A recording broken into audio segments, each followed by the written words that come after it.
another episode of Curious Mike. I'm sitting here with Dr. Amen. Appreciate you being on the podcast, my bro. Thank you so much. Yeah, so we just got done, I just got done with my brain scan. I've been wanting to do something like this for a while, but you actually, you worked in the Army for 10 years and then you were helping on the medic side, so you've always wanted to help get people better. How did you get into this side of it, looking at people's brains and helping people get better from that standpoint? So when I was an infantry medic, about a year into doing that, I realized I didn't like being shot at, that it wasn't for me, that some people like it. And I got retrained as an X-ray technician and developed a passion for medical imaging. As our professors used to say, how do you know unless you look? Yeah. And then I got out of the Army, went to medical school, and when I was a second-year medical student, someone I loved tried to kill herself. And I took her to see a wonderful psychiatrist, and I came to realize if he helped her, it wouldn't just help her, that ultimately it would help her children and her grandchildren. So I fell in love with psychiatry because I realized it can change generations of people. But I fell in love with the only medical specialty that never looks at the organ it treats. Most people go, I'm depressed, and they get medicine with nobody looking at their brain. And I'm like, that's insane. So we started looking at the brain about 30 years ago, and it's been so exciting. Because, you know, what I learned is depression's not one thing. Right. Or having ADD, it's not one thing. Or people who are anxious, sometimes it's from a head injury, or sometimes it's from toxic exposure, or sometimes it's because no one knows how to manage their mind. Yeah. But if you don't look, you don't know. Right. And so and then I realized, well, your brain's an organ like your heart's an organ, so you got to keep that healthy, or you're more vulnerable to not being your best. Right, and we went through kind of my stuff. Self-control was an area I wanted to get better at. But like a lot of people, like you said, deal with depression, anxiety, making poor decisions, whatever it is, and you get judged for what you do. And a lot of people just will tell you, especially, you know, we're both men of faith, like the church a lot of times will judge people and say, you know, just don't do this. But you're saying there's a deeper issue, and it can stem from a head injury, it can stem from toxins in your body, all this stuff that could be affecting your brain. So you're looking at it from a completely different standpoint and saying, no, like when your brain gets more healthy, you'll be able to go out and live better and do the things you want to do more effectively. And what roadblocks do you think you have? What do you think could be better? I think I was just talking to them about this, but I think I'm very like disciplined in some areas, but then in other areas, like when it comes to like my workouts and my health and all this different stuff, I'm very disciplined. But then other areas, I'm sometimes not consistent, and then that plays a toll on my mental, because I feel like a lot of it is your systems, like, you know, getting on a schedule and then maintaining it, and, you know, consistently making the right choices. And then obviously you're more mentally like there. When you're making mistakes or things you don't want to do, then it can take a toll on your mental, I feel like. So I feel like some of those things for me, that's something I want to improve on, like consistency off the court. Consistency as far as the decisions you make, Decisions, what you eat or what you drink, or nothing at all with health, or what I put in my body, or things like that, but more like, you know, consistency, practicing like my faith, like getting into my Bible every day, or consistency, you know, hanging around the right girls, things like that for me are kind of like a hindrance at times. Like I don't feel like I have an addictive personality as far as, you know, drugs or alcohol, but some of the other stuff, like I just have a certain pull towards it that I wish wasn't there. You know what I mean? And so if you had a bit better of self-control, that would help. Yeah, that definitely helped. Ever have a concussion or head injury? I didn't have a concussion. Never had a concussion, I don't think, but I hit a car with my head. I don't know if you can see that scar right there, the little scar right there. Tell me about that. Yeah, this is when I was young, probably 12 or 13-ish. No, you were way younger than that. We were in Indiana. 10, 9, 10, probably 9 or 10. And I'm riding with my friend on a bike, and I'm looking back at him, and his mom was with us, and his mom was like, Michael, look. So I turned, and a car, like a parked car, is right there, and I hit it with my head right here, and I like flip over the car. Ended up going to the that's a big deal. Yeah, ended up going to the emergency room and everything. Just had stitches. I don't know how severe it was, but I definitely hit my head. That's the only like major head trauma that I've had though. You have a scar here. What's that from? The other side. Right here? No, in your eyebrow. Oh, right here? That's just swag. Oh, Yeah, that's purposeful. That's swag, yeah. That's just swag. Your brain controls everything you do. How you think, how you feel, how you act, how you get along with other people. Mm-hmm. It's the organ of intelligence, character, and every decision you make. Yeah. And when your brain works right, you work right. Right. And when your brain is troubled for whatever reason, you have more trouble in your life. And it's easy to judge people. It's harder to go, why? No doubt. And I know, like, even for me, doing this whole session right now was so, it almost lifts a weight off of your shoulders because you realize, no, not everything is your fault. You could have gone through some trauma or something that caused you to be the way you are. But like you showed me, there's a way to reverse some of this stuff, and there's a way to heal and things like that. So for me, looking at my brain and everything, what did you see was like my kind of issues and how I can get better? Okay, moment of truth. Let's do it. So we did a study called SPECT, and SPECT looks at blood flow and activity. It looks at how your brain works. And it basically shows us three things. Good activity, you have a lot. Too little activity, there's some going on we have to talk about. And too much, and that's not the issue. So here's an example of a healthy scan. We're gonna look at it in two ways. This looks at the outside surface, and it should be full, even, and symmetrical. So this view, we're looking underneath the brain. Top is the front part of the brain, bottom is the back. This is your cerebellum, which I would expect in an NBA player to just be great. Here, blue is average activity, red and white are the most active parts of the brain, which should be back here. This is the cerebellum. And then the visual cortex here. We look at your scan. I don't like it so much. It's low in activity.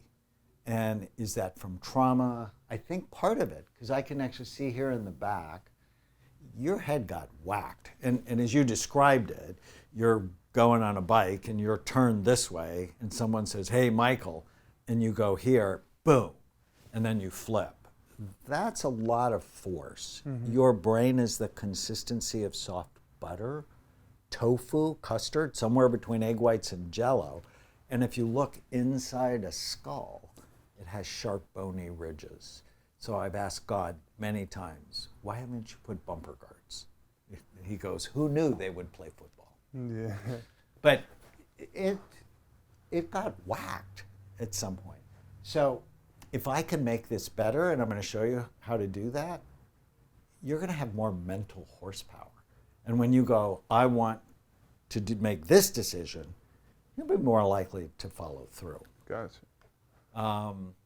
But we need to fix this, because 5 years from now, let's say you didn't care about your health and you went out drinking and not sleeping and some of the things you see other NBA players do, you won't make good decisions. Right. Which means you won't last as long. Right. Right? Now here, blue is average activity. Your cerebellum is awesome. It's healthy. I like that. Emotional brain's up a little bit. But I'm not concerned about this. If I fix this, you will love me forever. So there's supposed to be no holes? Supposed to be no holes. With the holes, and you don't have holes in your brain. How I make these pictures is I tell the computer I want to see a certain level of activity. Anything below it shows up as a hole or a dent. Gotcha. But what it means is your brain isn't healthy, Right. and we need to fix it. And if I get you a healthy brain, you'll have the best season Right. you've ever had. Right. Right? Because it's about consistency and decision making Yeah. and mental energy. Right. Right? And with blood flow, caffeine decreases blood flow, so I'd limit it. See? Everybody want to say caffeine's good for them. Yeah, it's not. I knew it. Nicotine, not good. Do you vape? I don't. Good. No. Don't. Yeah. So, for probably a couple of different reasons, when you were 8 or 9, your head hit another car, right, in a bike accident. Yeah. That mattered. I mean, I can still see evidence of that. You've had heavy metals in your body, and you had general anesthesia. All of that led to lower blood flow. And the cool thing is we're going to reverse that, but it'll make you struggle more. And you don't want to, right? Because you and I both never want to be normal. We want to be optimal.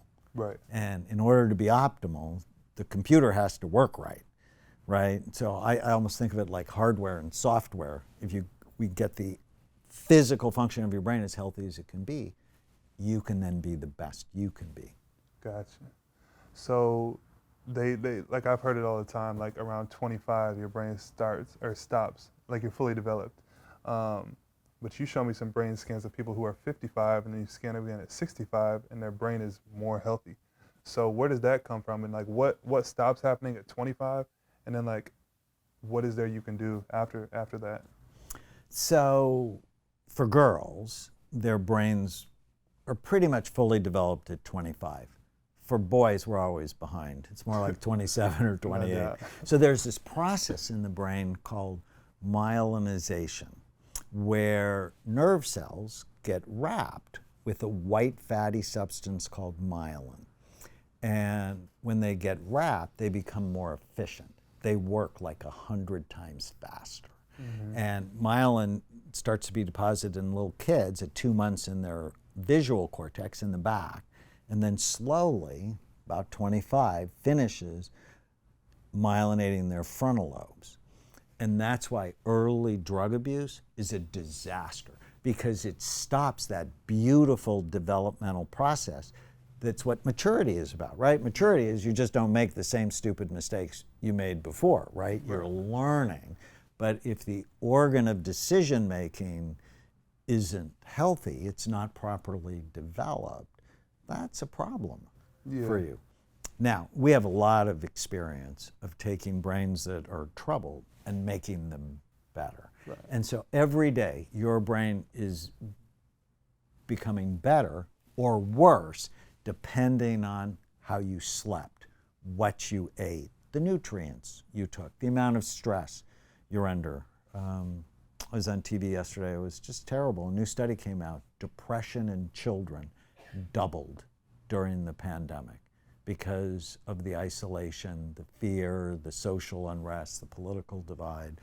And it's just horrifying. But we need to teach children to love their brains, take care of it, and then discipline their minds, right? People think of physical discipline. You're a professional athlete. It's not something you do once. It's something you do over and over and over again so you can maintain a high level of performance. Well, mental discipline's the same way. We have to do that over and over and over so we can maintain a high level of mental performance. That makes sense. And I actually was going to get into this, but you're saying, you said before COVID and after COVID, you've seen like a big difference in like especially young people's brain, but like general population, like it's a big difference that you've seen? Big difference, in part because of the stress. And we also talked about COVID, and COVID can activate the emotional centers of the brain and put people at higher risk for emotional issues. That makes sense. So obviously not everybody has the money or the time to come scan their brain, although everyone should. So what's like, for the majority of brains you saw, especially for young people, and then we'll go to old people, what are some practical things everyone can do to keep their brain as healthy as possible without even scanning it? Like what's some day-to-day things? Well, I mean, the first thing is to love your brain. And nobody loves their brain. Why? Yeah. Because you can't see it.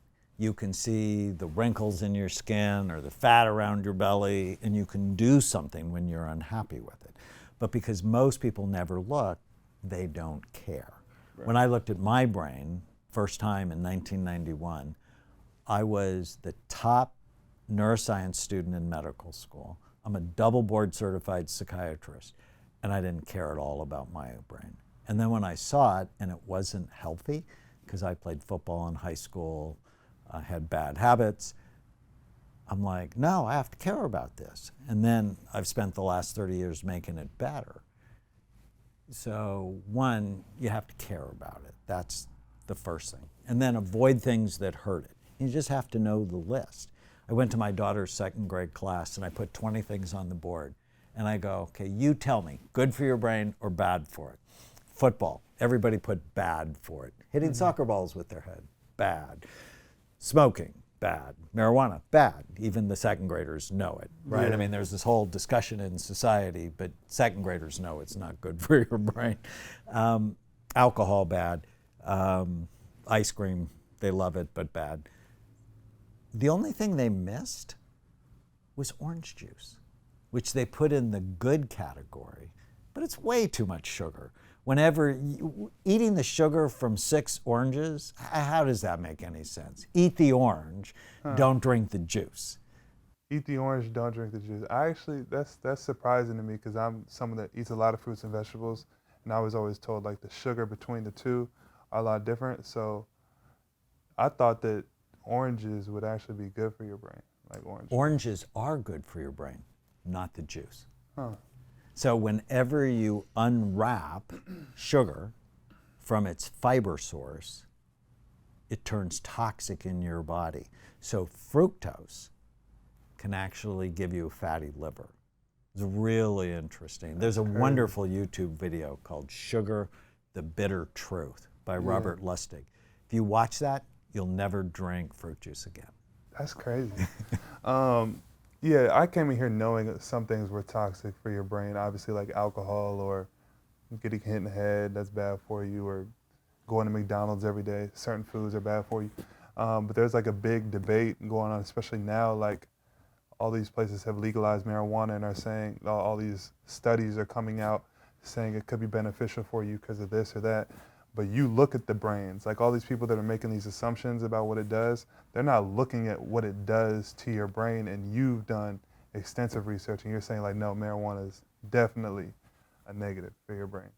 So when I first started scanning people, I would see people who were using marijuana, their brain looked toxic. It looked older than they were. And now, is it bad in every situation all the time? No.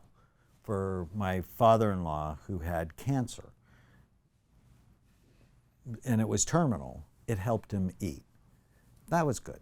Some people with resistant seizures seems to be helpful. But to just say it's innocuous is a lie. Yeah. I published a study on 62,000 scans on how the brain ages. It's the largest imaging study ever. And then we looked at, well, what accelerates aging? And having schizophrenia was the worst. Your brain looked 10 years older. Marijuana was the second worst. It surprised me. Yeah. It ages the brain. And I don't know about you, but I want a young brain. I don't want an older brain. And Miley Cyrus is one of my patients, and that came out public last year, and I love her. But I couldn't get her to stop smoking pot for the longest time. It's not good for you. And then I figured out the secret. There's a part of your brain called the hippocampus. It's on the inside of your temporal lobes. And the hippocampus is Greek for seahorse. And every day, it's one of the few areas of your brain that produces stem cells. So it actually makes new cells every day, like 700 new cells every day. And I was telling her, it's like your brain is making 700 new baby seahorses. And her eyes got big because she knew what I was doing. And she's an animal lover. She said, Dr. Amen, it's so unfair. I said, you're murdering the seahorses, Mm-hmm. right? If you want to grow your brain, you can grow your brain. You have to put it in a healing environment. And the problem with marijuana, it's fat soluble. What that means is if you smoke today or you do an edible today, we can measure it for 30 days. So it's like you make this one decision today, you're sort of making this decision for a month. That's a good point. I asked you this earlier, but I was like, okay, so say you're not an alcoholic or you don't drink a ton, but you do certain things and you say, oh, it's just a balance. Like I'm gonna be good most of the time, but then I'm gonna make certain decisions like once in a while, or I'm gonna eat bad once in a while, like, or smoke once in a while. But some of these things, like even though you do them once in a while or as a balance, they have like lasting impacts on your brain. And we talked earlier about, you know, is it helping heal my brain or take away from it, or like what's the consequences of doing these things? And I thought that was pretty interesting because I know a lot of people, especially young people, like they'll justify making certain decisions because they've been doing good for a while and now they just want to wild out for a night, whatever it is, but it has lasting impacts for your brain. Well, and there's the little lies that I would call them little lies that make people fat, depressed, and feeble-minded. And one of the little lies is everything in moderation. Yeah. Everything in moderation is the gateway thought to hell. Because it's like, well, I'll cheat this, and then I'll do that, and then and I'm like, oh, it's my brain. I don't want to be in moderation. Right. I want to love my brain. And actually doing the right thing is never about deprivation. So Drew Carey, the famous comedian, he lost a lot of weight and he kept it off. Mm-hmm. And there's this quote that I knew he would keep it off. He said, eating crappy food isn't a reward, it's a punishment. Mm-hmm. Because he knew what it did to his body. Right. And so when you go, I want to reward myself, it's like, well, it's something that you love that loves you back. Uh-huh. That if I ever open up a restaurant, I want to call it Loves You Back, because I love the shake I have in the morning. I generally love a big salad with protein on it, with veggies, and I love that stuff, right? I pick things I love. Like I make a brain healthy hot chocolate every night, raw cacao, unsweetened organic, vanilla almond milk, little chocolate stevia in it. It tastes great. Yeah. I love it. And cacao is a superfood. Yeah. I love it back. You know, it loves me back. There's plenty of good things you can find, especially nowadays. People are becoming more health conscious than they used to be. There's so many good restaurants that have healthy food. My next question is, you see, like, what are the biggest outwardly things that people struggle with or that they do in a bad brain that you see versus like a very healthy brain? What is the outward difference in how they live, their mood, like all those things? What's the biggest few outwardly things? Well, with a healthy brain, you're a better friend. You don't interrupt as much. You listen. You care about what's going on with the other person. You're better at managing your money. You're more thoughtful. People sort of like you more because you're consistent, reliable, reasonably on time. Mm-hmm. The things that sort of make life work come with a healthier brain. A lot of people these days, they try to separate like science and faith.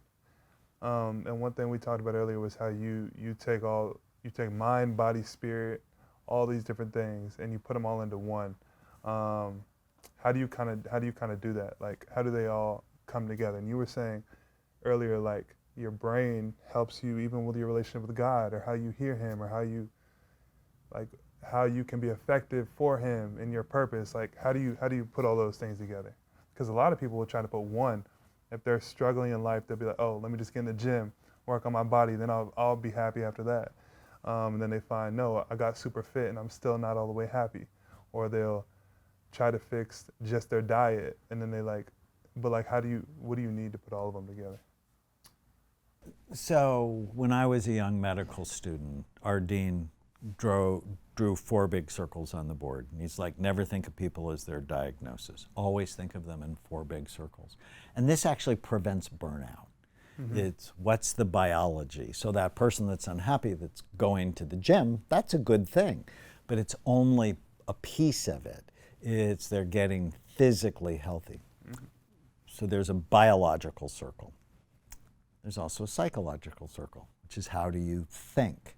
And what was your development like? People who grew up with a lot of trauma, it's hard for them to be happy because they're always watching for some bad thing to happen. Yeah. Because a lot of bad things happen. So I call them ants, automatic negative thoughts that just come into your mind automatically and ruin your day. I'll never be my best, or whatever the negative thought is. So learning how to kill the ants is what I talk about. There's a social circle, which is how do we get along and what's going on in our society and our level of stress.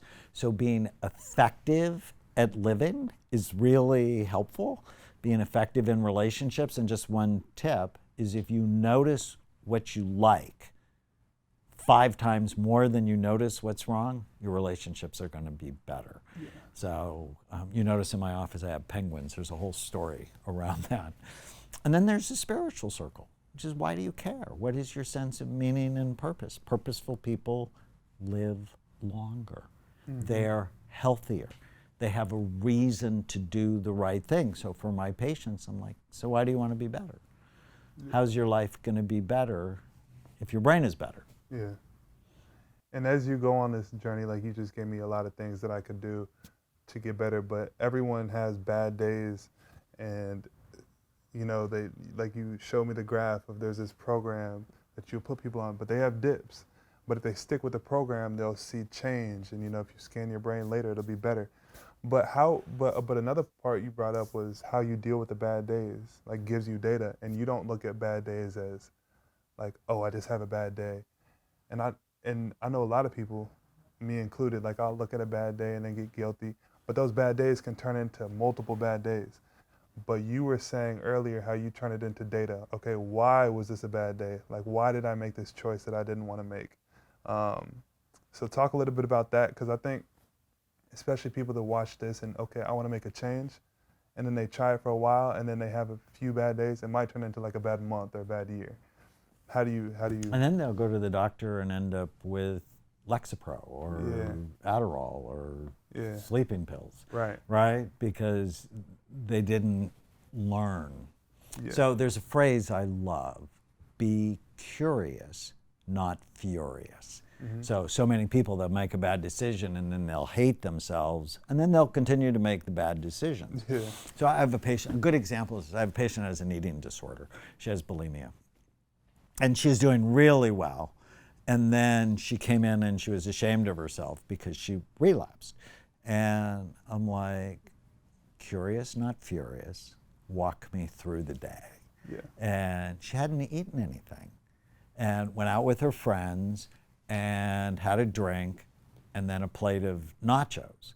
So she came into that vulnerable time, more vulnerable because she had a super low blood sugar, because she hadn't eaten.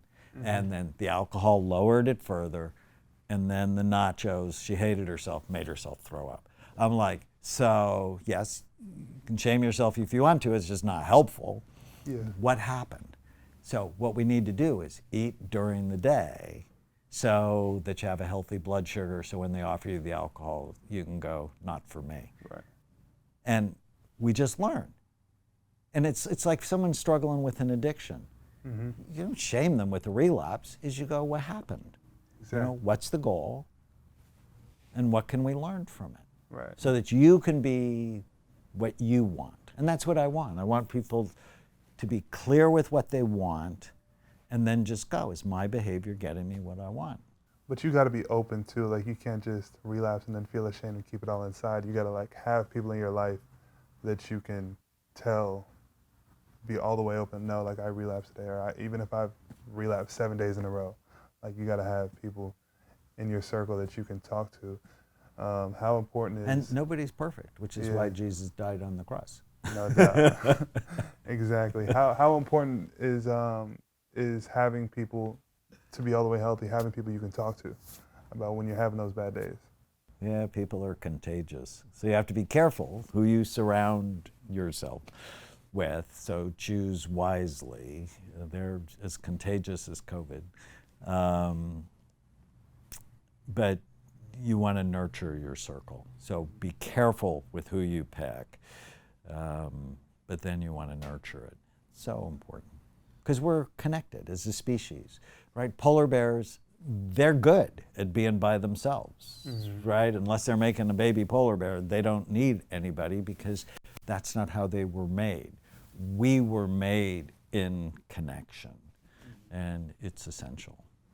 I just got a couple more questions for you, my guy. So if you had three things to avoid and three things to do for everyone, what would be the top three things that you would pick for both? Three things to avoid. I have a new book called Your Brain is Always Listening. And I would avoid the oblivious bad habit dragon. That's the first thing I'd do. I mean, I get conscious about loving my brain. Too many people they're just oblivious that whether it's the air they breathe or the water they drink or the food they eat or the thoughts they think, they have no control. And so I'd get rid of being oblivious. And then I'd be intentional about food, because food is so important. I think 30% of the mental health problems in America are due to the standard American diet, which spells sad, standard American diet. Yeah. It's pro-inflammatory. Happy meals are not happy. They're sad meals. when you think about it, it's For like, sure. no. And I turn off the gadgets and move. That the gadgets are causing us to be more sedentary, more overweight. Totally agree. And so for it's purposeful, love your brain, and move and eat. Gotcha. Was that three do's or was that three don'ts?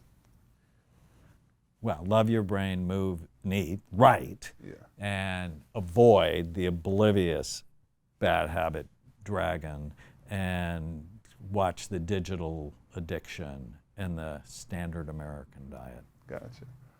Last question. But it comes down to this one question. I worked with BJ Fogg at Stanford for 6 months.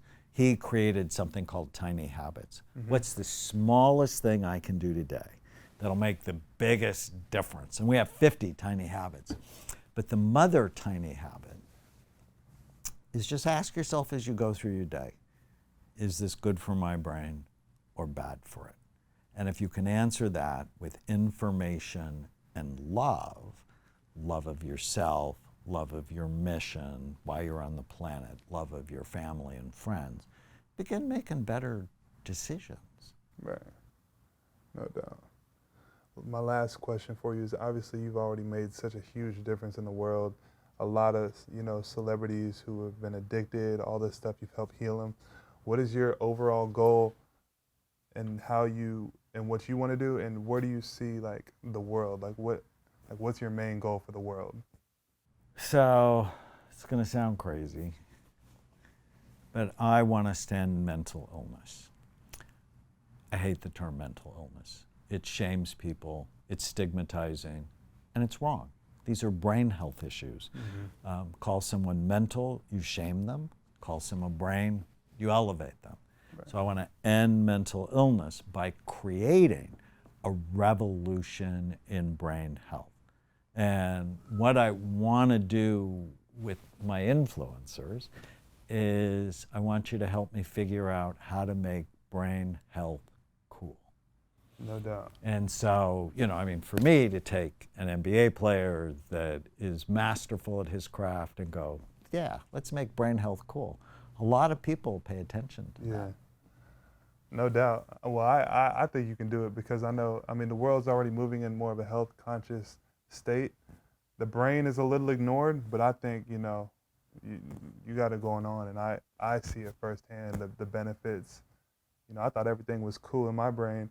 I did a brain scan, and then I kind of told you about my issues beforehand, and my brain showed the things that I was, and it's cool to look at it from that angle, and I think it's super important. So I think you could do it. Well, let's make your brain the best it can be. Let's do it. That's a wrap, though. Another episode of Kids. Mike, appreciate you.